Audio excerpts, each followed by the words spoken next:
என் பெயர் ரெட்டைமலை சீனிவாசன். ஐயா, நீங்க எந்த ஆண்டு பிறந்தீங்க? நான் 1859ஆம் ஆண்டு பிறந்தேன். நான் ஒடுக்கப்பட்ட மக்களின் சமூக நீதி, சமத்துவம், சமூக உரிமைகள் ஆகியவற்றுக்காக போராடினேன். ஐயா, நீங்க எந்தெந்த பட்டங்களால சிறப்பிக்கப்பட்டீங்க?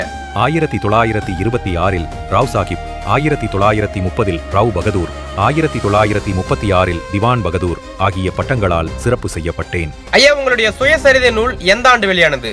எனது சுயசரிதையான ஜீவிய சரித்திர சுருக்கம் 1939இல் வெளியிடப்பட்டது. இந்நூல் முதன்முதலாக எழுதப்பெற்ற சுயசரிதை நூல்களில் ஒன்றாகும். ஐயா, நீங்க உருவாக்கின சபையை பத்தி சொல்லுங்க. 1893இல் ஆதி திராவிட மகாஜனசபை உருவாக்கினேன். ஐயா, நீங்க எந்தெந்த கூட்டமைப்புக்கு தலைவராக பணியாற்றினீங்க? ஒடுக்கப்பட்ட மக்களின் கூட்டமைப்பு மற்றும் சென்னை மாகாண ஒடுக்கப்பட்ட வகுப்பினரின் கூட்டமைப்பு ஆகிய அமைப்புகளின் தலைவராக பணியாற்றினேன். ஐயா, நீங்க எந்தெந்த வட்ட மேசை மாநாடுகள்ல கலந்துகிட்டீங்க?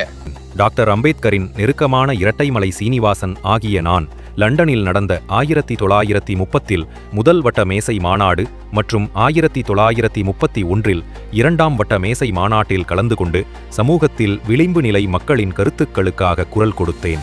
1932இல் செய்து கொள்ளப்பட்ட பூனா ஒப்பந்தத்தில் கையெழுத்திட்டவர்களுள் இரட்டைமலை சீனிவாசன் ஆகிய நானும் ஒருவன். இன்று உங்களுக்கான வரலாற்று கேள்வி: வட்டமேசை மாநாட்டில் விளிம்பு நிலை மக்களுக்காக குரல் கொடுத்தவர் யார்? ஆன்சரை கமெண்ட்ஸ்ல சொல்லுங்க. வணக்கம் ஃப்ரெண்ட்ஸ், 6லிருந்து 12 வரைக்கும் சமச்சீர் கல்வியில் உள்ள ஹிஸ்டரி PDF ரெடி பண்ணியிருக்கோம்.